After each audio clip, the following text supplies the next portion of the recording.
All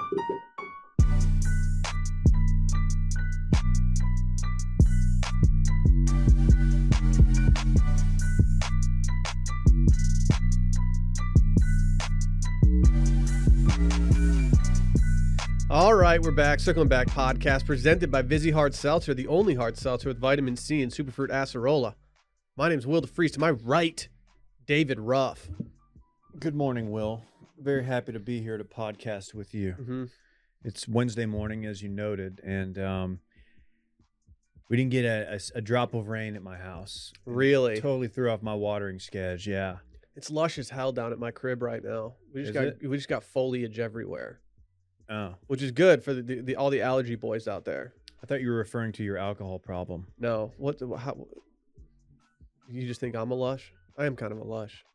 Lush is a good term. Yeah. It needs to come back. Yeah. Would you rather be a lush or, like, called a lush, a drunk, or an alcoholic? Oh, a lush for sure. Lush is a harmless way of accusing someone of having an alcohol problem. Yeah, lush is probably a little too playful. Mm-hmm. So if you have someone you know has a serious issue, like, you shouldn't be like, oh, what a lush. That's like what your mom would say. Yeah. My mom would be like, oh, Dave, you smell like you're a lush. It's a bad impression of my mom if you've ever met her, but yeah, let's just maybe we can keep lush out of the vocabulary. I think it's better than just accusing someone of having like a straight up alcohol problem. It's kind of the starter version of just being like, hey, maybe slow it down a little bit. I can remember my mom waking me up in my childhood room, like senior year or something. I slept in like on a Saturday. I used to sleep in a lot more back then, probably because I didn't have children. Yeah. And she would open the door and she'd be like, oh my God, it smells like a bar in here. We went on spring break my senior year of high school. We went to a resort, and all what's it called? All you can eat, like CC's? Whatever it is. All-inclusive resort in Mexico with all of our buddies. And in the room at the resort, they had liquor taps. They were on the wall, and you just put your glass up, and you could just get yourself a glass of liquor whenever you wanted. And so for a bunch of 17 and 18-year-olds, like, this was reckless to have in the rooms. Like a fountain, like drink type No, situation? it was almost they were bottles, but you would just put your glass underneath it, and then it would fill it from the bottle. And so every day, when the people would come in to clean your room, they would replace the bottles that were getting low. And before we went on vacation, some of the parents requested that some of the liquor taps get taken out of the room. Well, they didn't do that because it's a resort in Mexico and they don't care. And one morning, we got woken up around 11 a.m. by our friend's mom, and she was just like, "Get up! It smells like a bar in here." We're like, yeah, it literally is a bar in here. Like, I mean, there's beers in the fridge, and then there's liquor literally bolted to the wall. So was it high quality? No, it was like something tells me it was you were drinking some McCormick's vodka. Probably, and then definitely Maybe Cuervo. Heaven Hill. Or I think it was El Toro tequila, the one with the little red hat as the cap. Do you remember this? No. I've never understood the worm in the tequila. Yeah, I feel like that's something from like the cartoon days. And I know that it's rooted in some truth. But I myself have never had the worm. It says larvae began appearing in mezcal bottles in the 1950s when a maker discovered a moth larva in a batch of his liquor and thought the stowaway improved its taste. You should have just turned the lights off. Yeah. This is inspiring. I didn't know that we can get moth content going on with this. Moth tent. We're going to bring that back. We could. Randy, put the word out. Put the word out to your meme team. Tell them we're back up on moth. Should we have Moth Week in September? Should we do a 4-year anniversary celebration of Moth Fest? Yeah, we could have Ross on. That was one of the more ridiculous appearances we made anywhere. I mean, it felt good that we got the RBP invite just to strictly talk moth memes. He chose the right people for it. Yeah, unfortunately, we were about 5 weeks late, and it made him about 7 weeks late.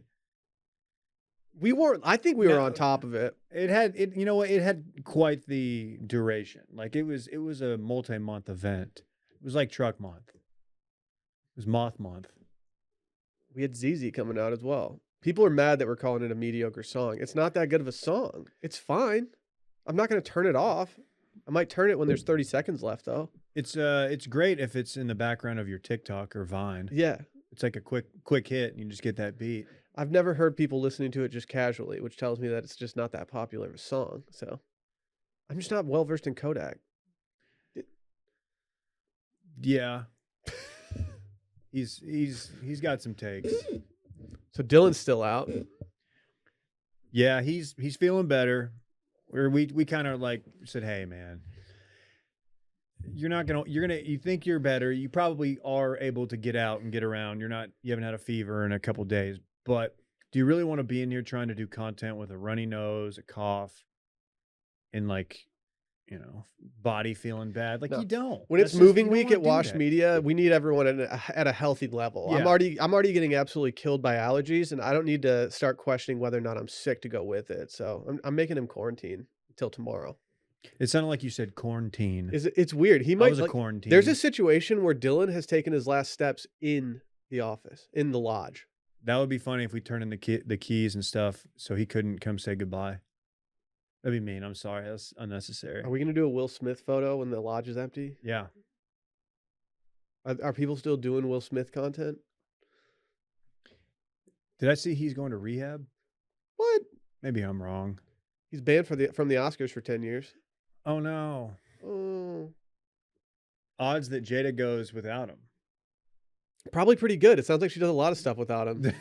What, sexual like trysts? For all reports lead to like Jada just not really liking Will Smith that much. So she didn't want to get married to him. Yeah, like I mean, I feel bad.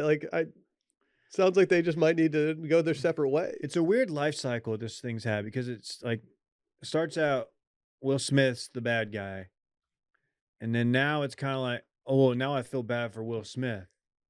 So where's this going to end up? Because it's like, damn, he's been going through it for a long time. I just Googled whether Scientologists believe in divorce or not, and it says that for Scientologists, divorce is no simple matter. There's no ceremony recognizing divorce in the Church of Scientology. Yeah, the thing that was going around a couple days ago, maybe last week, the letter that Willow Smith wrote to deceased Tupac. It's just very Dave, bizarre. I missed this. Jada and Tupac had a thing. Yeah, didn't they go to prom together or something? That I don't know, but that's very specific. Dude, I think they went to prom together. So specific, I feel like it's rooted in truth. But yeah, it's just really, really just an odd thing. It's like my mom won't be, just saying how much happier her mom would be if he was still in her life. And it's like, yo, you have a dad. Also, you never met Tupac. Yeah, and also like your dad has done a really good job providing for you and setting your life up to be a pretty charmed one. Semi-charmed. Dude, don't bring up what's his face on this podcast right now. Stephen Jenkins? Yes. It's the anniversary of their album. Today? No, like it's coming up. I know there's been some think pieces. I'm sure they're really good. Been thinking about some pieces lately. The thing is, Will Smith doesn't even have to cuss in his raps to sell records. Isn't that wild? Did you see the Twitter thread about? I mean, I'm sure I saw it because of the Eve 6 guy. Shout out Max. Yes. About the T-shirts from the MTV festival. Yes, I meant to text you that but I'm glad you're on it because I did enjoy that. It was from some one-off 1999 show they did for MTV. It was Eve 6 on the bill and Third Eye Blind, probably some other bands. I think it was a full-on tour, and the T-shirts has the tour dates. It has Eve 6, and then the headliner was Third Eye Blind, but instead of saying Third Eye Blind, what does it say? It says band did not authorize use of name. Yes, so it says the band did not authorize use of name and Eve 6.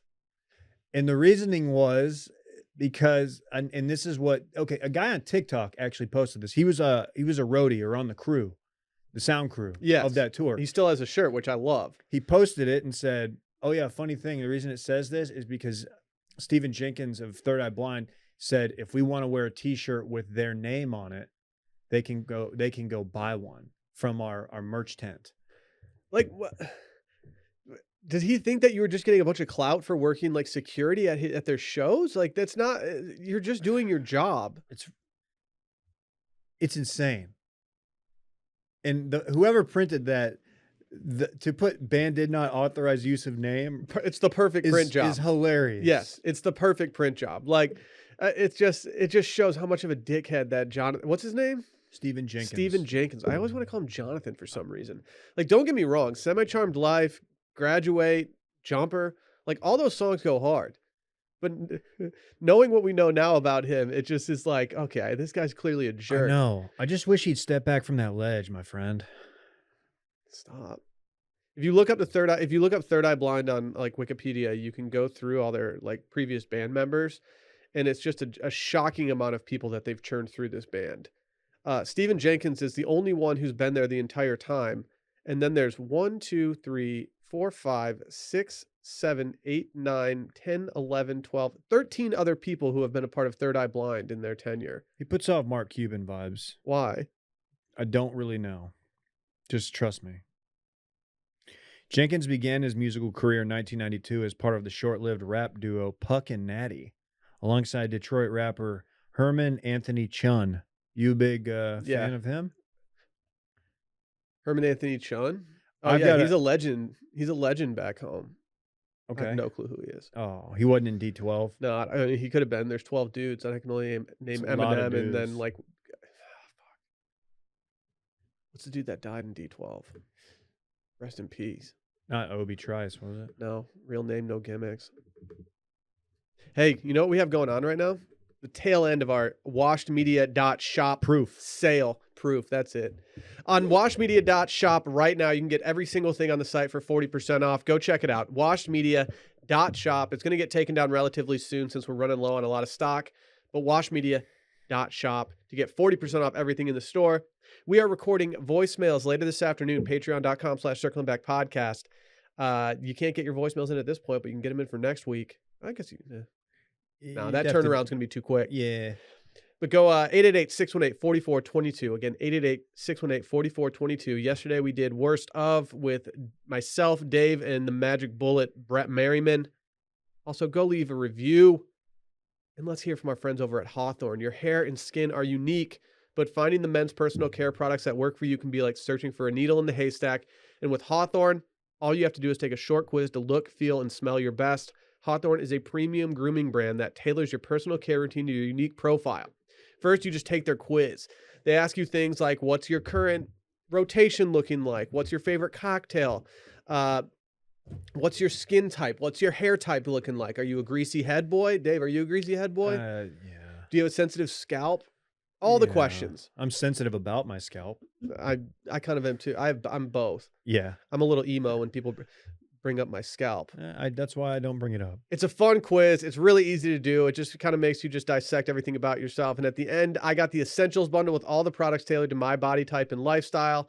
I got a ton of different products from conditioner, shampoo to deodorant, even some face creams, Dave. They've some got moisturizers. a lot of great products. Make it easy for you. Hawthorne takes the risk out of shopping for personal care by giving you free shipping on your order and returns. And if you don't like the products, they'll even retailer them for you based on your feedback. With high-quality self-care products tailored specifically to your needs from Hawthorne, looking your best has never been easier. Take Hawthorne's quiz today and get started on your personalized self-care routine by going to hawthorne.co and use promo code CIRCLINGBACK to get 10% off your first purchase.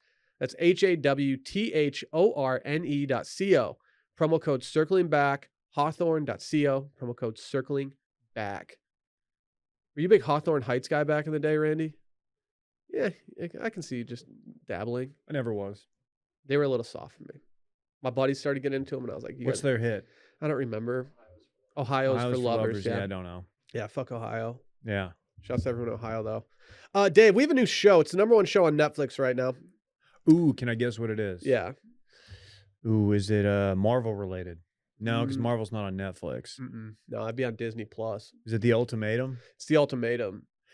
Also, Better Call Saul was trending last night right behind Ultimatum. So people are getting geared up for the new season. I think I just need to start watching Better Call Saul. You'll definitely enjoy it. Is a 45-year-old Jesse Pinkman going to play a teenager now that they're bringing him back?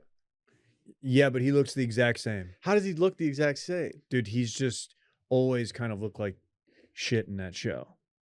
Yeah.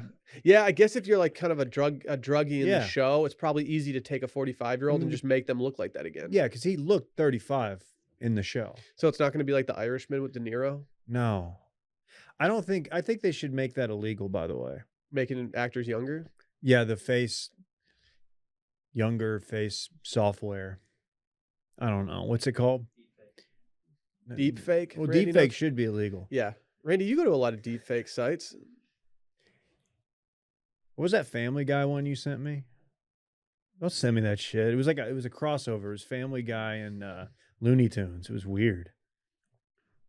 Dude, stop, Randy. It's gross, dude. You're gonna get in trouble. No, deep fake should be illegal. They're still doing the deep fake Tom Cruise TikTok account. Keep deep fakes out of baseball. I've said that for a long time. Deep fakes are scary, dude. What if someone just sent you a video of like you on like Pornhub and it's not even you. It's just some random person. Like me actually surfing Pornhub? I mean, it could be. I'd be like, all right, who told you? How'd you access my It's just camera? Scary.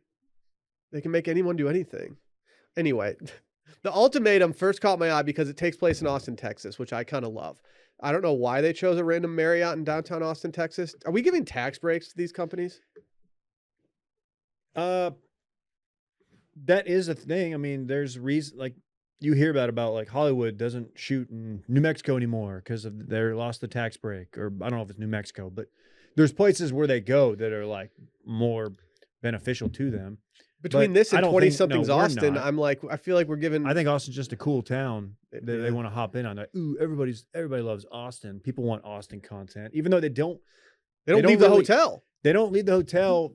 I guess you would know. Like I've only watched one episode, but they don't make it like we're in Austin, Texas. No, and yeehaw. They end up going to from the Marriott to the Aloft Hotel, so they can be married to. So okay, the premise of this show is fucking ridiculous.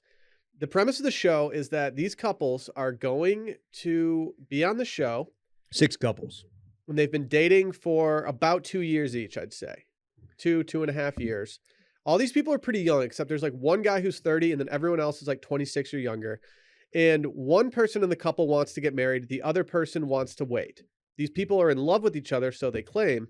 But what they do in the show is that they take these couples and they put them to a test. They essentially let them date each other, choose another person from the crop of people to go live with for 3 weeks as if they're married. And then after that 3 weeks is up, they get back together with their old person to see if they're compatible for marriage and if they want to see it through. There are so many issues with this show that I don't really know where to begin. Well, let me say, when you said that you were in on this, and I think you texted Dylan and I last night, you're like, by the way, just a heads up, I'm watching the show and I'm going to talk about it tomorrow. Mm-hmm. As I've already plowed through 75-80% of the Marvel universe, I was like, okay, I'm looking for something new. The playing game that I was watching wasn't particularly close, and I was like, I'll check it out. Did not know it was a Nick Lachey joint. So Nick Lachey does something, and I don't know who pointed this out to me. If it was a video that I saw online and I'm just hijacking this, I apologize. But in in whatever other Nick Lachey show he hosts on Netflix, he introduces his wife, Vanessa Lachey. And he says, like, Dude, this is Vanessa Lachey, and obviously I'm Nick Lachey. He throws the obviously before he introduces himself. Is it obvious that you're Nick Lachey? He's pretty, yeah. To us it is, because we saw 98 Degrees. He was an SAE at Miami, Ohio. They called the weight room in his frat house the Nick Lachey Memorial Weight Room. That's really cool. People don't talk about that. It's a cool tribute. I don't think it was an actual. I don't think they actually did like the process of getting that dubbed the Nick Lachey Memorial Weight Room. I think it was more of a bit, but it's a bit that I enjoyed. It's a good bit, and he's a guy I have fond memories of, not particularly because of his music career, but his short-lived reality career with Jessica Simpson. What was that show? I don't remember what it was called. I barely watched that just because I didn't care about them enough. I think I had a crush on Jessica Simpson, and I think I might have been a little annoyed that like he was a part of it. Newlyweds. Classic. Yeah, no, it was a good show. I mean, it was good in the sense it was like she leaned into her role and she was really good at it. And he just went and played golf with her dad.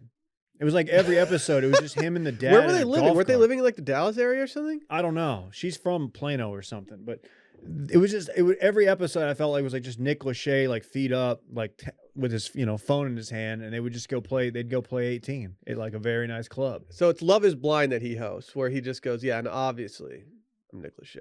So he's doing Love Is Blind in this. Yeah, so he's doing well. The I'm having trouble trying to figure out how to talk about this without giving any spoilers. Well, let me say before we even get into the meat of the show, they have a moment where they're talking to the cast and they're just kind of giving them a pep talk, and like we took a break for a while when we were dating, and we each saw one other person, and like Nick's face. He was hiding the biggest smirk, and I'm just like, dude, what did you do in that time? Because his face said it was not one person. Like, so are you thinking that he might have gone a little crazy, and Vanessa was out there trying to be like, holstering it a little bit? That's exactly what I'm saying. Like, what celebrity did Nick Lachey hook up with when they took their little break? I bet he went back to Cincinnati. He went down to Cincinnati. Took him 3 days on the train. Okay. Why are they taking a train to Cincinnati? What train takes 3 days? Like, where are they go? Where are they even coming from? It's a great question. One of the greatest songs of all time. Well, so they take these couples, they put them all in the hotel together, and they tell them to go mingle because they need to find someone that they're going to live with for 3 weeks. And so they're all in the same general area of a rooftop bar in Austin, Texas, flirting and conversing with other people in front of their significant other. And then they start referring to their significant others as their exes and things like that. I can't understand how you could actually go through with this and think it's a good idea to get married. You're a swinger now. So obviously it's like, okay, it's like any reality dating show. Like, how much are you really taking this relationship seriously? Because if you really wanted this to work out, first of all, ultimatums like that, and this is a big player in the first 20 minutes, I think most people agree that's not a good thing to do if you're looking for a positive outcome. Yeah, like ultimatums, I feel like rarely actually work out. I mean, they don't work out to benefit both parties. A red line, if you will. But you do get some couples that it's like, okay, they're believable. Like, but some of them are like, well, the girlfriend, she wants to be there because she just wants to be on reality TV and see other guys, and the dude just got dragged along.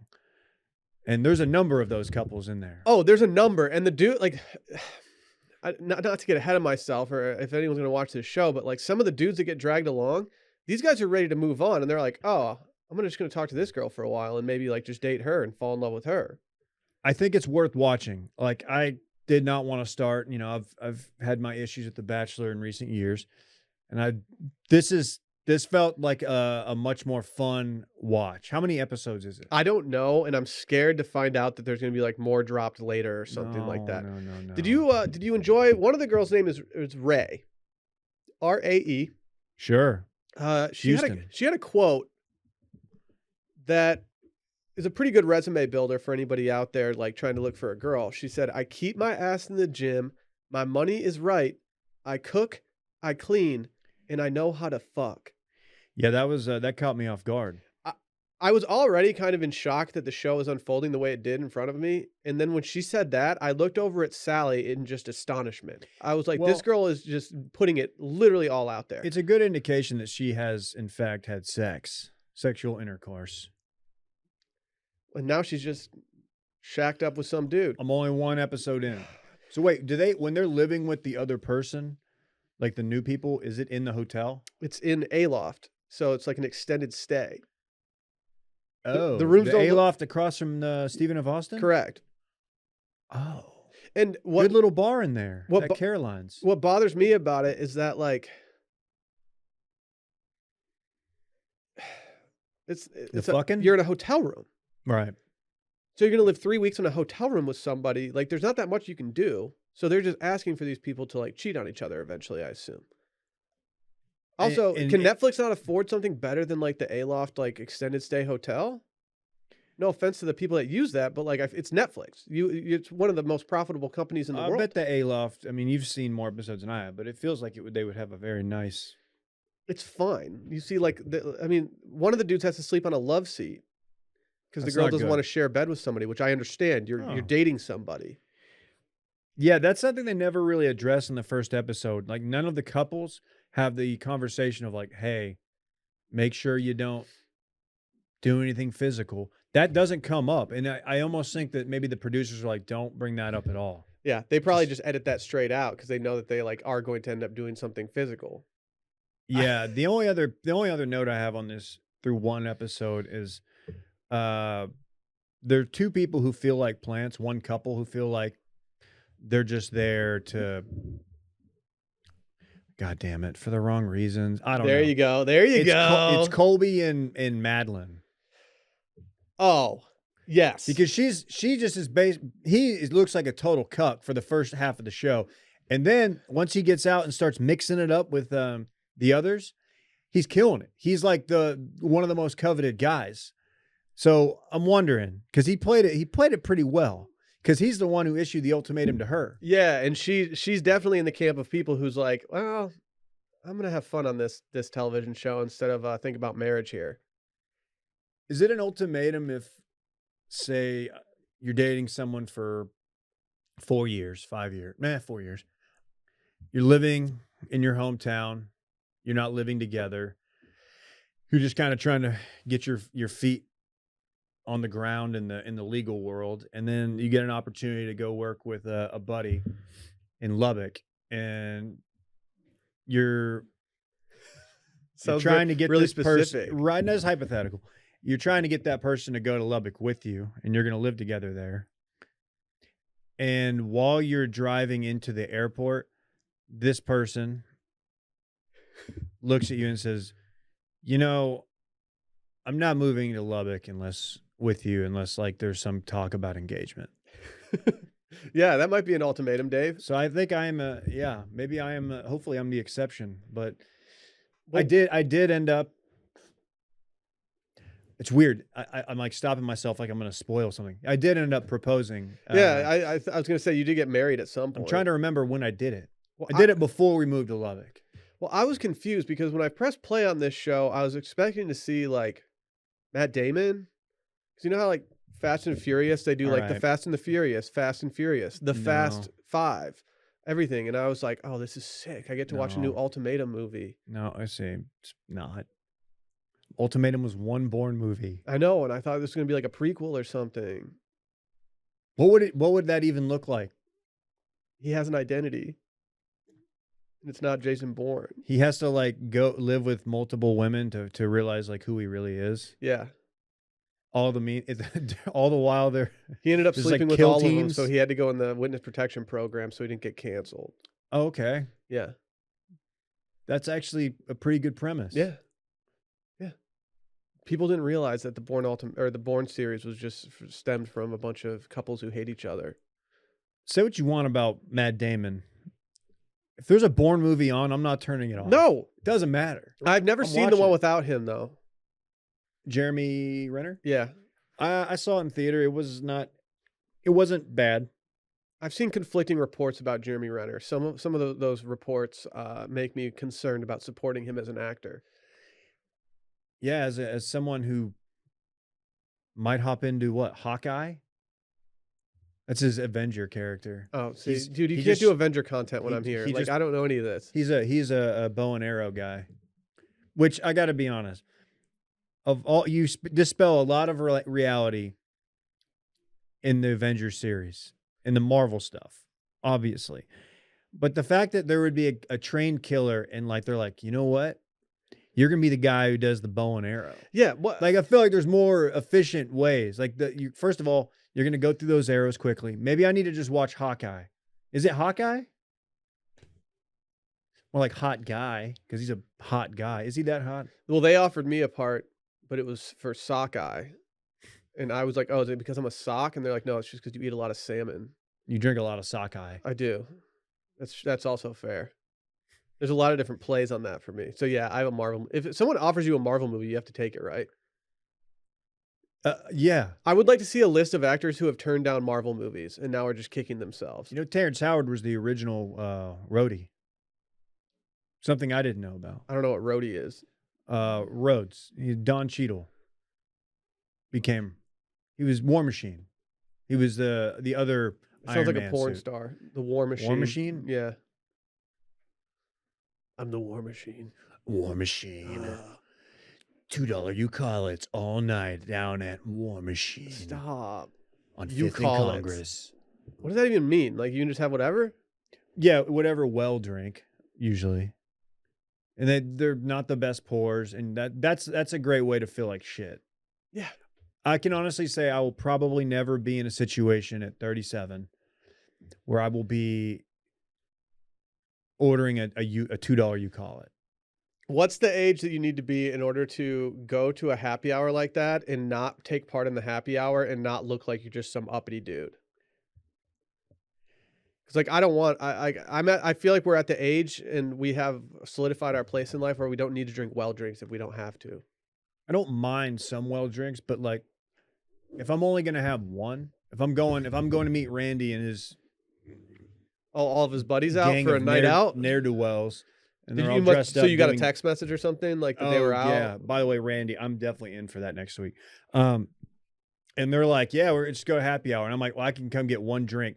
My one drink's not going to be a well whiskey. No, exactly. I'm gonna get something decent. I'm gonna get, I don't get out that much, so in that hour I have out at happy hour, I'm gonna at least get something I'm gonna enjoy because I'm not gonna pound a Heaven Hill vodka soda. Well, that's why I get myself in trouble these days with martinis because I'm still operating under the assumption that I can drink like 5 vodka sodas and just be completely fine. And then I have 3 martinis and I'm like, oh, I shouldn't have done It's that. different. That's a mistake. Vodka soda is much more drinkable. Yeah, it's just a huge mistake on my part. I got to get it together. Plus, I'm not that high maintenance when it comes to vodka. I'll do Tito's all day.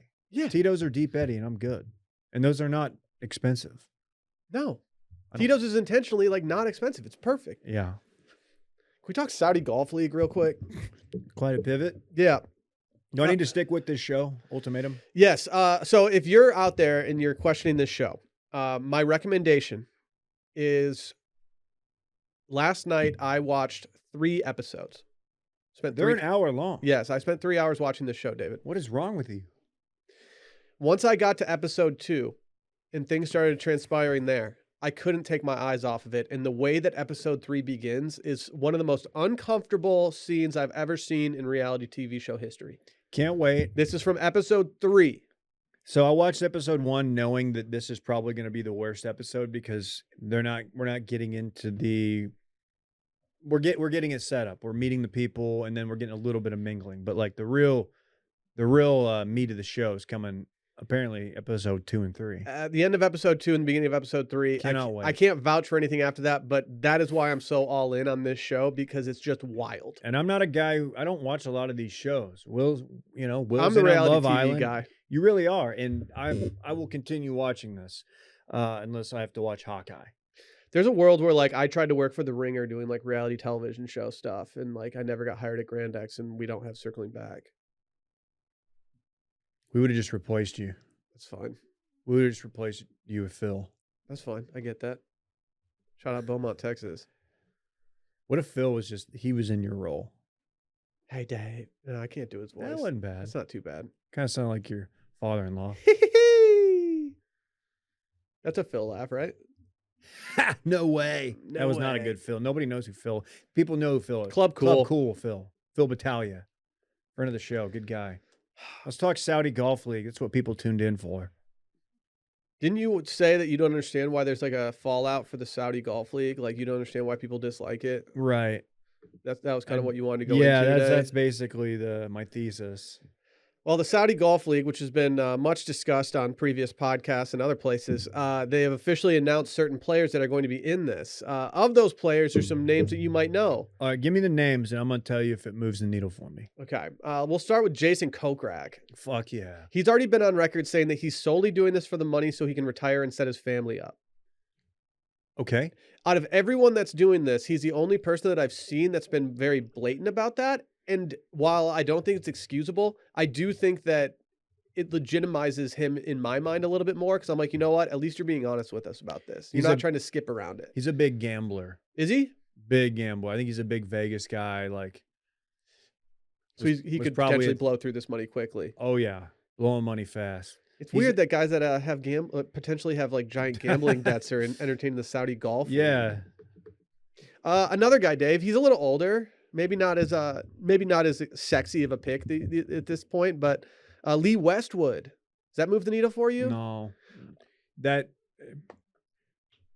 Lee on Twitter's become a little unhinged. I don't know if you follow him. I have not. Is he following the Phil Mickelson social media plan? Yeah, but he will chime in. He will, if there's something, a joke issued about an English player, or a journalist says something about him, he will respond. He clearly searches his name. Don't tell me that is a bad look, but I love it as someone who does content. Now I'm going to try to start getting. I want him to quote tweet me now and just talk shit to me. Another name, Dave. This one might move the needle for you a little bit because he's got zany style and he's fiery. Ian Poulter. Oh, Poltz? I already had all the reasons in the world to hate Ian Poulter, but now this goes for every guy that's joining the Saudi League. I'm glad that they're doing it just so we have like heels now that we can actually just like lean into and hate when they're in other tournaments. Well, it's tough because I kind of started to enjoy Poulter the last few years. I was like, you know what? There's no point. Yeah, he's annoying at the Ryder Cup, but that's what he's supposed to do. That's awesome that like he takes it that seriously. Oh, if we had an American that drained putts at the Ryder Cup like him, then we'd all love him. Like who's our closest comp? Bryce, JT? Like I don't even know. I feel like I'm just overlooking someone. Well, didn't Chef go undefeated last Ryder Cup? Yeah, but Chef doesn't talk shit. Yeah, he doesn't get the squad psyched. No, he does not. He's a good player, as he is the #1 player in the world, also Masters champion. What about Kevin Na? I like Kevin Na to an extent. Like, he's the one that surprised me the most. I'm like, I feel like Kevin Na's got a pretty good standing in the PGA Tour. Like, he doesn't need to go Saudi. He does a lot of dorky shit, but when I say I like him, I like that he is a personality on the tour. He's not my guy. He's your guy. I think I was at was it Colonial where he had like a 14 or something? Yeah, something like that. Valero Texas Open? Was it Valero? San Antonio? Maybe it was Valero. I think he played Colonial shortly thereafter, and I was there, and they're like, oh yeah, this is the dude who had the yips nasty. Well, he had the video of him throwing a ball into the rough at the US Open a few years back, just complaining about it and taking the most half-ass swings trying to get it out, being like, it's unplayable. I can't do this. This is insane. Well, everybody has to hit out of it eventually. Yeah, just don't hit it in the rough, dude. That's like your whole game. The final name that they've named as one of the marquee players, Dave, is Bubba Watson. Team Jordan. Is he a Jordan guy? He's a Jordan guy now. Bubba surprises me in a way. I feel like he's actually had a pretty good stint of PR runs, right? Like lately, where people don't hate as much as they used to because he's not just like ridiculing Ted Scott and everything. Well, I've said this about like everyone we've named except for Lee Westwood, but like I'm one of those people. I loved Bubba early on. Mm-hmm. Then as I started getting more into golf and like reading the chatter about like and noticing like, oh man, he's not great to Ted Scott, his caddy, coincidentally, now Scotty Scheffler's caddy. Mm-hmm. Then I was like, oh, I'm kind of out on him. And then he switched. He was a Travis Matthews guy. Mm-hmm. He was an early Travis Matthews guy. Then he switched to Oakley. Yeah, you can't be the Oakley guy. And like we were like, dude, doesn't seem that cool anymore. Like Oakley, he's just when I think of Oakley, I'm sorry, I just think of like a single cab truck with just the giant O on the back. And yes, I'm talking about somebody very specifically from my high school. I mean, you just can't be the Oakley guy. Yeah, Oakley and like I don't know, but he was easy to love. He cried after he won the Masters. He was very genuine, and he had the great flow. He wore the visors. He looked great in a visor, still does. But now, are these guys allowed to play in PGA events? That's the question. That is the question. I don't know because I don't think these guys have they officially been announced, or is this just kind of yes? Okay, this was official today, and so we have events on the schedule in July 1st through the 3rd. They're going to Pumpkin Ridge Golf Club in Portland. Then they're going to Trump National in New Jersey later in the month. Okay, no controversy there. They're going to Boston, Chicago, Bangkok. I mean, like they have events on this at this point. It says the 8-event series will have over 30 million up for grabs. The Centurion Club will offer a $19 million purse for the 48-man field. For just one purse? Yeah, that seems like a lot. That must be a Birkin. Don't show my wife. You know how she spends, Randy. Why would you know that? Don't answer that. What the fuck? So that was the purse for the Centurion Club. Is that just where? Never mind. I would rather play at the Centaurian Club. Just a centaur.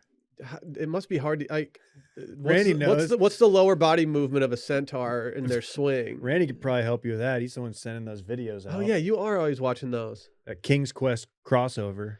This says the 8-event series. Oh, I'm sorry. It says the first 7 regular tournaments will carry a $91 million pound purse before an individual champion is crowned for the remaining events, and a total purse of 22 million pounds will be offered for the top 3 individuals of the season. Okay. Well, so Greg Norman, the much maligned Greg Norman, I saw his quote, and there is one thing that he did say that sounds kind of cool. It's whereas the 400th player in the world may not get an opportunity to make big money on the PGA Tour. Like if he finishes as a top 20, maybe he takes home $100K. But that guy's playing in the Saudi Tour. He's taking home like then 2 he's million. Gonna take out, yeah, and if he wins, he's gonna. And I don't know what the eligibility is gonna be, but like I definitely want your brother-in-law to I'm already trying. I've already put it in writing that if he tries to get on the tour, that I'm going to be his caddy. It will be a good look for me. No, but like that 15% that I get from his winnings, like I mean, Sure. we can use that around here to just blow the company up. So I feel like I have to go do it. Didn't Vice get a big cash influx from Saudi Arabia at some point? Who knows? I swear that's a thing from a few years ago. Real or fake Vice investments? Yeah, we could do that. That would play the virality. I don't. I would much rather watch like a par 3 tour, or like a gimmick golf tour, or a tour where they have to play with old persimmons. Like anyone who says they're not going to watch this is lying. If it's on television, we're all going to end up watching it. That's another question. What are the TV rights? I don't know. It's going to be interesting to see how this pans out. It's going to be on like Paramount or some shit, and I'm not going to pay for it. You can use my login. I don't care. I don't care what happened. I mean, there's no prestige. I pay for Paramount, dog. I don't care. Do you really? I do. Let me get that login. Yeah, actually, I think we do too. They do Champions League on there, and they also have like other things that I've gotten into. I'm not proud of it. Without getting into the laundry list of issues that a Saudi-funded golf league presents, it is. I don't care. I don't care if Bubba Watson takes home like $12 million because he won a tournament. Like he won a tournament with what is presumably going to be a weak field that I probably didn't even watch on TV, and that. To me, like, oh man, he made so much money. That doesn't affect me at all. I don't care. The money doesn't necessarily affect me at all. Yeah, you're right. It's cool for like a dude who's been playing on the Canadian tour or something, who's been just grinding. That is a cool story. Oh, I'll be cheering for the other guys more than the regular, more than like the PGA Tour pros that we know. If there's unknowns, I'm 100% going to be cheering for them. Like, they're going up against other tournaments too. Well, not really. Yeah, they are. Fucking no. Like they're going up against the John Deere Classic, the first one. They're going up against the. No, I'm sorry. Yeah, they're going up against John Deere, and then they're going up against. It looks like nothing runs like a deer. It looks like they're going up against the Rocket Mortgage, that's in Detroit. Fuck, you can't. No, you can't. No way. Nobody's taking down the Rocket Mortgage. They might. Who knows? Where's that played? I don't know where it's played right now. I think they had some issues with it. I think it wasn't going to get renewed for a while. I would be much more. I'm just thinking of different golf scenarios, but it would be a lot cooler if it wasn't a regime such as Saudi Arabia funding it. B, if it wasn't just regular golf. No, it was like Wolf. Or maybe something easier to follow than Wolf. There's an angle for somebody with a lot of money to create some type of tour that could be much more I'm down for bits, man. Yeah, they don't need You're going to have a rival league. They don't need to make it like a 3 or 4 day thing. They could just have like one big day. I don't know. I always enjoyed watching the Skins game back in the day. I always thought that was Commanders. fun. They're the Commanders. What? Huh? Oh, sorry. Okay, I just understood what you said. We're doing sports. Yep. You know football references are lost on me at this point. Hopefully, I don't know. Hopefully, if a league like that we just talked about gets spun up, like hopefully the person, the country or the group funding it didn't also have a hand in 9/11. That's all I'm saying. I think that's a good take. Right. Dave, you get my good take bad. award for the day. Objectively bad, Randy. Yeah. Unless you want to argue that one. Randy hates the objective subjective thing. Is it because he doesn't understand it? No, he understands it very well. And then every time it's brought up, I always look right at him. I don't know how Dylan sits in this chair. I can't stop just wanting to talk to Randy. I know. Which doesn't help because there's two of us. Sometimes if I crack a joke that entertains me and you guys don't even hear it or you don't respond to it because it's not actually funny, I always just look over at Randy hoping that I can get a rise out of him to make me feel just good. Randy, if my jokes are just falling flat one day, you just need to give me some pity laughs just to keep my head in the game. Do we need to have his mic on? No, you know. Like just for some occasional... Maybe on This Weekend in Fun. Some Randy gimmicks? Yeah. Let's hear from our friends over at Solo Stove real quick. There's nothing quite like the feeling of gathering around a warm fire on a cool evening. And a smokeless fire pit from Solo Stove makes your outdoor moments even more memorable because instead of having to constantly dodge campfire fumes, you can sit back, relax, and actually enjoy the fire. And right now, you can get a great deal on a Solo Stove fire pit. Dave, you've been blazing this thing in your backyard. I have. I'm someone who suffers from allergies, and I'm not a huge fan of campfire smoke. I don't like smelling like it. Makes me. And Solo Stove, when they sent me this, I was very happy because you don't get any of that. Well, it's very limited. You know, if you're doing a campfire on the beach, if you're doing something like you always just walk up from it and you're absolutely reeking of campfire for the rest of the time. Your bed's going to smell like it, your clothes. You have to wash your clothes. You have to shower off. If you're just having people over for a couple drinks in the backyard, there's no better place to get a little warmth and a little fire and ambiance than a Solo Stove. Upgrade your backyard with a Solo Stove fire pit. It's the perfect catalyst for getting outside and spending more time with family and friends, and you can build lasting memories around the fire pit itself. Their fire pits are brilliantly engineered. They're made with premium grade 304 stainless steel and a 360-degree airflow system that maximizes efficiency while minimizing smoke. It kind of looks like a fire pit of the future. It's easy to move around. It's fairly mobile. They're real light. Yeah.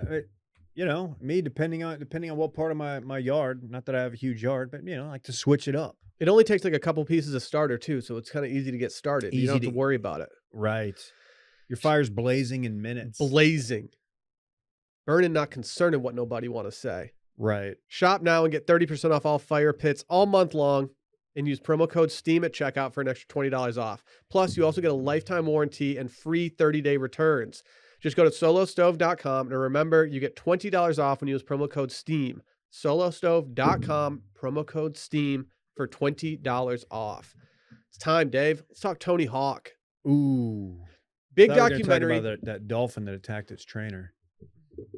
I must have missed that in the news cycle. The video sucks. It's on Chive TV. It's alive. Tony Hawk documentary dropped on HBO. To everyone who reached out telling me to watch this, thank you for thinking of me. To everyone who hasn't watched it and you're interested, or you were interested in skateboarding, or you did a little skating back in the day, highly recommend watching this. This thing plays for people who have no idea about skate culture. Sally got sucked into it and she didn't even want to watch it in the first place. Yeah. She ended up being like, okay, I'm kind of invested at this point. I could hear Alyssa in the kitchen just kind of watching, kind of over my shoulder. Huh. Okay. Very interested. Were you a Tony Hawk guy back in the day?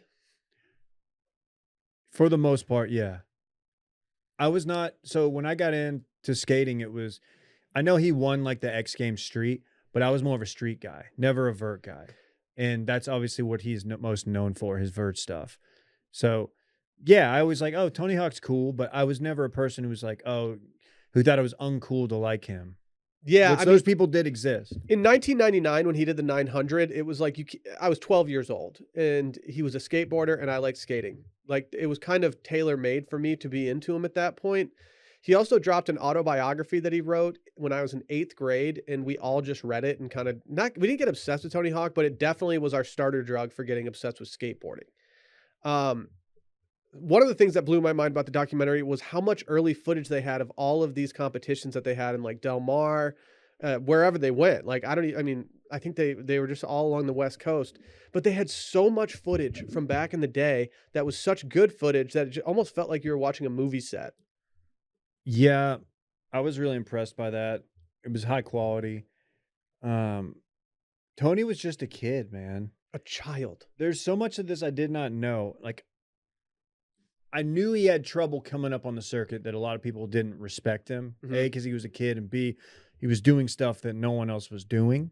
And as we find out in the documentary, like, there's people who took issue with him. Seriously, Dwayne Peters, What the fuck's that guy's problem? dude, that guy comes out real hot. Looks like a huge dickhead first half of the documentary. Yeah, he hates him.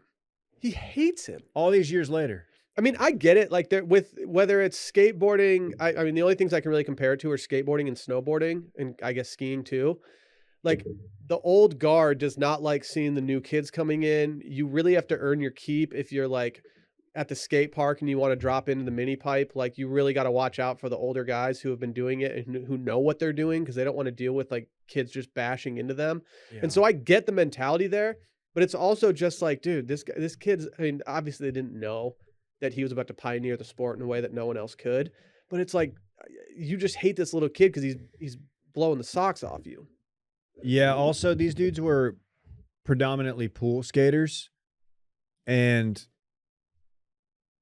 I never skated a pool. That was never a thing. Now, like, there were skate parks that had stuff that was like a pool, but I never we always had that that wish, that pipe dream of like, we'd stumble upon someone's backyard and they had a drained pool and we would skate it. That never happened. We just weren't good enough to do that stuff. I could drop in, but in terms of actually doing tricks and stuff, I could just never do that. I think that the 5 months out of the year that we could skate weren't exactly like, it wasn't conducive to us being any good. But like, we had a skate park that was honestly pretty mid, and then we had a really nice skate park an hour and a half away that we would try to go to once a month. And like, we just weren't very good at it, but I still learned the dynamics of like being a younger skateboarder, skating with a bunch of dudes who are like maybe 18, 19, 20, who are probably getting really good and at their peak. Yeah. Were you surprised that his dad was such a big player in the early days of skateboard competitions? I had no idea, and I honestly understand why people hated him because of the dad part of it. I think I would have hated him because of that too. It's like the coach's son. It's somehow way worse than the coach's son, because the guy's actually planning the competitions out. Yeah. I do think I enjoyed the fact that his dad was so into his son's passion for skateboarding that he was like, no, we need to make this bigger. We got to make this official. We need to make sure that like, if they're skating, they're doing it with reason and they're going to make money off of it and profit from this. When they introduced the dad, he's ex-Navy guy, I just assumed that he was going to be a force fighting Tony's desire to be a pro skater. Like, I was like, oh, he's going to be the antagonist here. But no, it was the opposite. And it didn't make any sense, because it wasn't like, he wasn't like a cool dad trying to like dress cool and hang out. He still went out there wearing like his like a VFW hat and like his short sleeve button down, like Michael Douglas and whatever that movie is. He looked like a dad that coaches like Pee Wee football. Yeah. It takes it way too seriously. And I guess, I don't know. It's hard to get a read on like what that guy's relationship was with the other skaters. Dwayne Peters, noted pool skater and punk rock lead singer, was not a fan, as we found out later. Wait, who's he the lead singer of? Some California punk band. I only know that because I just Wikipedia'd him. I need to know who it is. The Huns? Unfamiliar. U.S. Bombs? It's truly hard to say. Yeah, I'm not very familiar with either of these, which probably tells me everything. I don't even want to support that guy after how much of a dickhead he came off like in the documentary. Yeah. Where the documentary really started hitting was when I could start putting together my memories with the memories from that, and it really stemmed from the 1999 X Games. I have looked up the 99 X Games results. Was this the 900? This is when he did the 900 in the best trick competition. Because we just talked about the size of the purses for the Saudi tour, can you guess how much the winner of skateboard vert won in 1999 at the X Games? What X Games is this? This is how many years in? This isn't Uh, the first or second. This no, is no, probably. it's been solidified at this point, I think, for a few years. I'm gonna say $500,000. No, you cannot be further off. This is the furthest off you've ever been in guessing numbers. $50,000. Bucky Lasek won the vert final Bucky Lasek. and got $13,000. Andy McDonald got second and took home 5. Tony Hawk got third and took home, or sorry, Andy McDonald got 7,000. Tony Hawk got third and got $5,000 for it. This is 99? 99. So this isn't like the dark years of skateboarding, which Correct. they did go through. That's blowing my mind right now. This is also when they did doubles and they would have two guys skating at the same time. Always made me nervous. Yeah, I never liked it. And Tony Hawk and Andy McDonald won that one, and they had to split a $13,000 purse.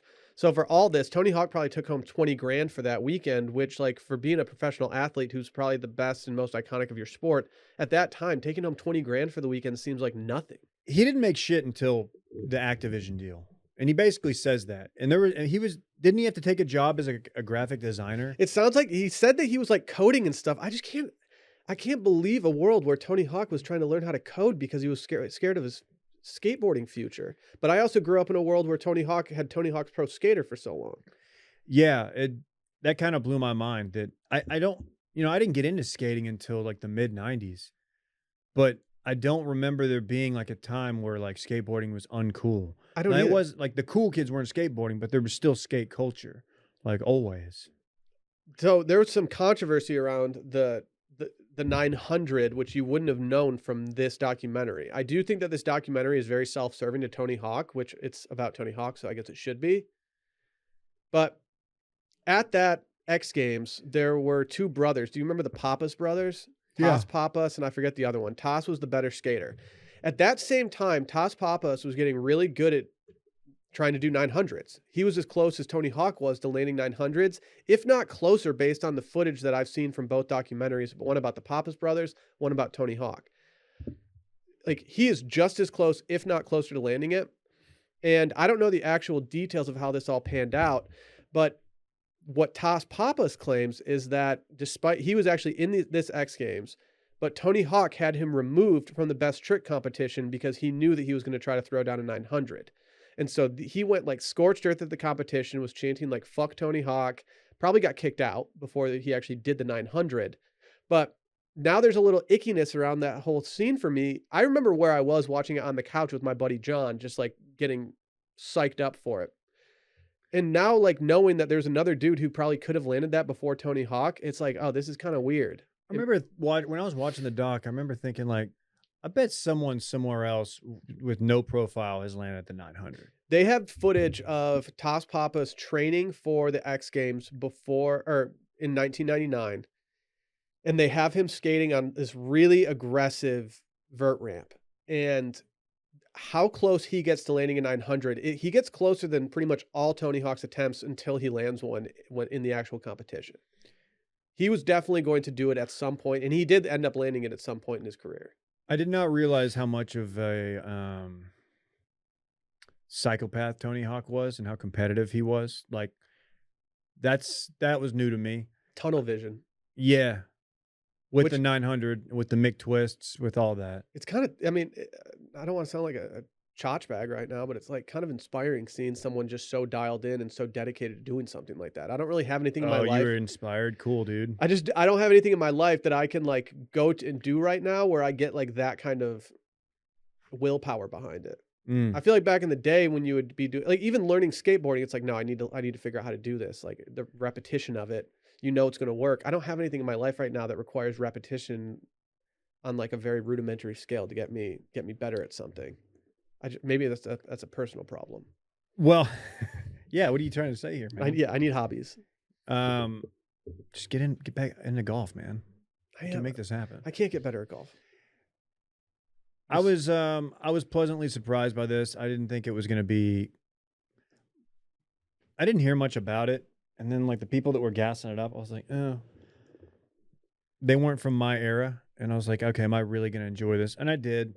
It was cool to see. He was kind of honest and was like, basically mentioned he went to rehab. They didn't really say what for. He checked himself in somewhere. I don't know what he was abusing or if it was just kind of like he needed to step back. Pain pills, maybe? I don't know. If I had to guess, like Dude, watching him fall, even like the falls that like they fall correctly, like on their knees and slide down. I'm like, that has got to be so much of a jolt to your spine. The ending of the documentary was essentially about how these guys who have skateboarded their entire lives and are still skating to this day, like Tony Hawk. He's not obviously not skating in competitions, but like he's still skating what they said, I think 4 to 5 days a week. And he's not like just going out and like doing a kickflip. He's skating vert 4 to 5 days a week and essentially killing himself doing it. And like all the guys that were talking about it, they were just kind of like, well, yeah, like the damage is already done. I still love skating, so I'm going to keep doing it.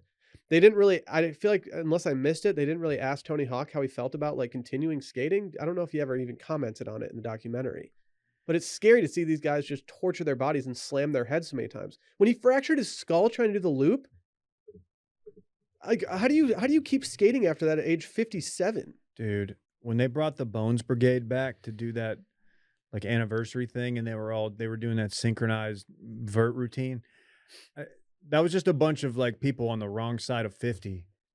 I mean, on skateboards, man, and that made me very nervous. When I saw that they were doing that, I was like, something's gonna like. I bet something goes wrong here. And then, sure enough, like, yeah, a bunch of 50-year-old dudes skateboarding. Something definitely went wrong.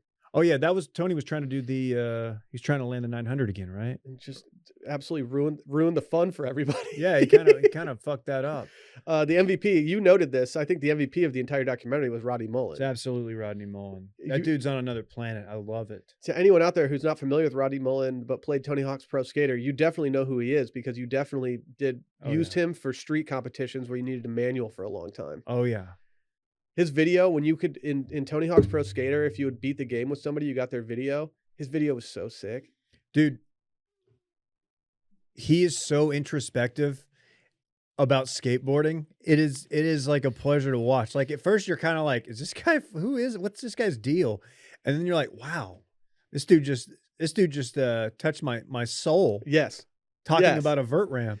He's I think good friends with Daiwan Song, another street skater who's pretty legendary. And there's a documentary, I think it's shorter and I don't remember who put it out, but they did a Daiwan Song documentary on YouTube. And Rodney Mullen is a very big factor in that. So when I saw that he was in the Tony Hawk one, I was excited because he's just an out there guy at this point. Yeah, he seems like someone who's done DMT. For sure. For sure. He's got big DMT vibes. Yeah. Yeah. Possible MDMA. Like at the time of filming. He's MDMA. doing something. Yeah. Stacey Peralta was pretty good too, but Stacey Peralta, you can just tell is a consummate salesman. Like, yeah, he spent his entire life doing Bones Brigade or Peralta, whatever it was, and like you can just tell that there's a reason that he was successful in it because he is an engaging person who will gas you up, who knows how to do this kind of stuff. Maybe you want to skateboard even more, Dave. Yeah, I thought about buying one. I was looking at some of those birdhouse decks from back in the day, and there's some clean ones. I'm gonna end up getting a cruiser board and taking it on some minor hills at some point soon. It's just gonna happen. It's inevitable. You're gonna wear a helmet, wrist guards? Yeah, dude, for sure. Wrist guards were the least cool, but they were very necessary. I watched my buddy break his wrist twice. And from that moment, I was like, I have to wear all the pads. You guys accused me of wearing wrist guards when I rollerbladed the other day, and I poo-pooed it and like made fun of you guys. Like, no, I didn't do that. When I would play roller hockey, I would wear wrist guards because I didn't want to fuck up my wrists. What? Mm-hmm. Not happy with it. Could you even go top shelf? Dude, please. I'm wondering if you could even go top titties. My cousins gave me some hockey gloves when I was like 10 years old, and they were colored like the LA Kings Wayne Gretzky hockey gloves were. Mm-hmm. And I would wear those out to go just dangle in my driveway all the time, and I felt like the coolest dude of all time. Be careful, man. You can get arrested for dangling in your driveway. Stop. Found that out the hard way. It's just too horny. Hey, turn your mic up. I got to do a little tea break. Oh, let me talk to Randy real quick. Yeah, talk to Randy. Hey, Randy. Hi, Will. Do you want me to just do the ad read for This Weekend in Fun right now? Sure. Do you want to talk to me about Sunday, Randy? Randy, here, I can talk to you about this. Do you ever worry about the chemicals you're using to keep your yard looking its best? All the time. Yeah, I know you do. Traditional lawn care lays down 90 million pounds of pesticides each year. Sunday is different. They're on a mission to change how people care for their yards.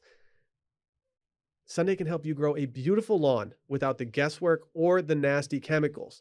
Their custom plans include fertilizer and everything you need to easily care for your lawn, and ingredients like seaweed, iron, and molasses so you can feel good with kids and pets being around. I know Dave has Rhodes and Randy hanging out in his backyard all the time. And that's why Davey loves Sunday. All you have to do is visit getsunday.com, put in your address, and their lawn analysis tool does the rest.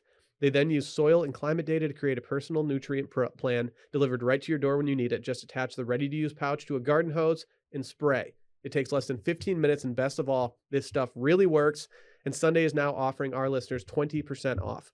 Full season plans start at just $129, and you can get 20% off at checkout when you visit getsunday.com/steam. That's 20% off when you get your custom plan at getsunday.com/steam. Randy, because Dylan's not here, what are you doing this weekend? Oh, a whole lot of nothing, hopefully. Why? Well, because I am... Are you still hungover from Las Vegas? I'm not hungover from Las Vegas, but I am definitely financially hurting. I just got all the Venmo requests during this podcast, and I've been doing those, so... Are you sweating right now from anxiety? No, I knew that what they were coming, and so hopefully I'm taking it easy this weekend for the wallet. But, who knows? I'm still in my 20s. Might just go blow it all. Oh, okay. Hey, for those asking about my lawn, Sunday. Oh, is that how you get your lawn so dope? Big Sunday family. Dave, what are you getting into this weekend? Man, so tomorrow's Thursday. Got the move. Gonna help out with that. Then I got a bail after lunch. Packing my my car, going to pick up my son, and then the two of us are going to Duncanville. And my wife and my dog will be joining us Friday. And yeah, we're doing Easter early, so I'm gonna be up there for a couple days, and we're coming back Saturday. Got a wedding the day before Easter, a wedding, and a guy from college. It's gonna be a bunch of our old college buddies going to be in town for it. And yeah, we're doing that. So you're going to be hungover on Easter. Yeah, I am, aren't I? You're going to be hiding eggs and worried you're going to fall over. I got to remember where we hide them. That was a real problem back in the day. You forget where you'd find one like 2 months later. This is his second Easter for the Rhodes man. Yes. This will be his first actual mobile, able to, quote, find eggs. I'm a little worried about Fritz finding eggs.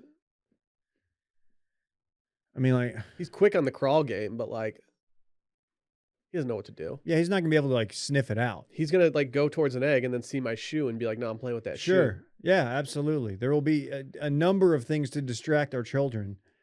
It's gonna end up with me just kind of handing them the egg. I don't even know what we're putting inside of them. They're 1 year old. Right. They don't need anything actually in the egg. Hey, man, you're telling me. Sunday we're doing an old Easter favorite, steaks. Hell yeah. We thought about that. Sounds tight. Thought about picking up. I was like, you know what? We got some steaks in the freezer. Let's thaw them out. Let me throw on my coconut aminos. Stop with the coke, dude. Just get soy sauce. No, bro.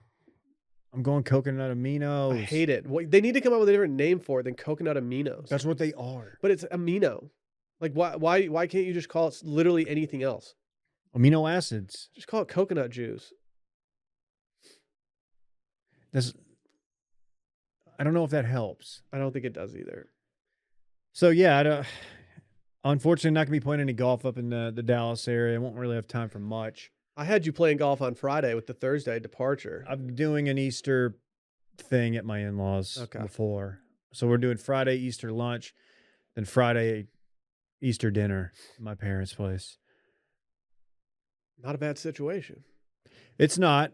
I'm going to be with Rhodes at my parents by myself. Oh, no pressure. And yeah, we'll just see. I think he's coming out of what they call a leap, which is just another way of saying he's going to be bad as fuck for 5 days. He just started walking. He can already jump. Yeah, he can. Dude, that's tight. You remember when we went to the new studio And Dylan, like, we're about to leave, and Dylan's like, y'all don't think I could touch this ceiling? Mm-hmm. And we're like, no, we don't.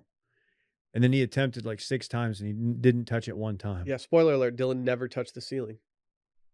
It was just the most random thing. He was like, I bet I can touch it. I'm like, you've done this before, and it didn't end well. I wish there was a way that I could gas my numbers up when it came to my vertical so that we could like somehow manipulate it that I touched the ceiling before Dylan did. But I don't think that's in play.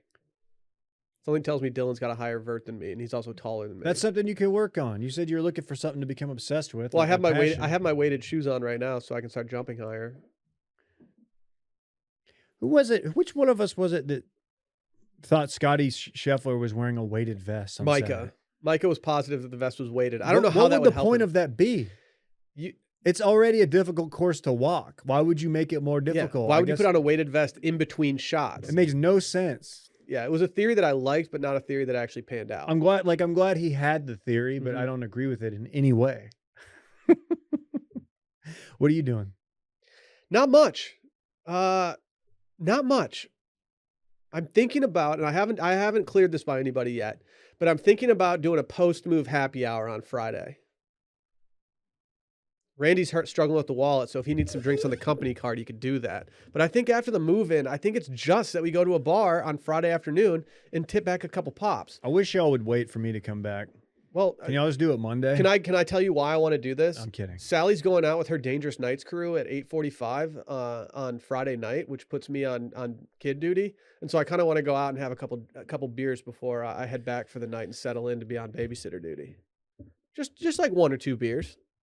What if it's $2 you call it? Then I guess I'm having a Svedka and water. That sounds terrible. Then Saturday, yeah, I'm doing nothing this weekend. Not really much going on. Hanging out with Sally's fam for Easter. Saturday, probably doing nothing. Might take the kayak out. Sally's probably going to be... Did you get your Chacos yet? No, I need to get my Chacos, dude. Fucking disgrace to the kayak community. It's disgusting. It is. I'm mad about it. I show up and these dudes are just like, get out of here, dude. Can they even see your footwear while you're in the kayak? Probably not. Can you fish off that kayak? I could if I wanted to, for sure. Can you? Okay. I'm just not very good at fly fishing at this point, so I need to get those skills up before I can actually do that.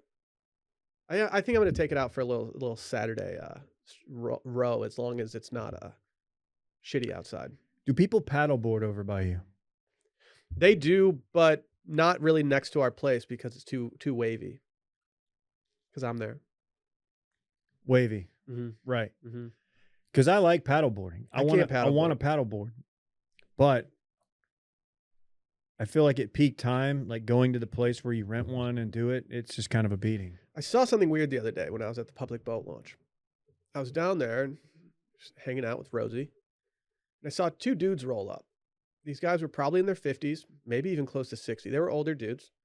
They were both wearing wetsuits, and they both had surfboards with them. Not paddle boards. These are straight up short surfboards, like you'd see Kelly Slater having. And they just went, put them in the water, and paddled out together. What did they do when they got out there? Did they just sit on their boards? I didn't look, but I was maybe like, they were training. Maybe they've got a surfing trip and they're just trying to get. That's what I thought. I was like, are these guys just trying to get some reps in and get some like workouts in for their arms or something? But I just thought it was very weird that 2 guys were just like, taking their surfboards out onto a lake that you certainly cannot surf on. No. And they had no paddle for paddleboarding or anything. They just went out and just did it themselves. That's really bizarre. Yeah. I need to know more. I'm going to keep an eye out for them. Hey, Randy, let's go paddleboard in the next couple of weeks. Let's do it like on a Friday morning. Okay. Randy, thumbs up off mic. Sounds kind of zen. Well, Dylan will be back next week. Hopefully. But thank you all for tuning in and indulging us. We'll see you over on Patreon for voicemails. See you guys later. Bye.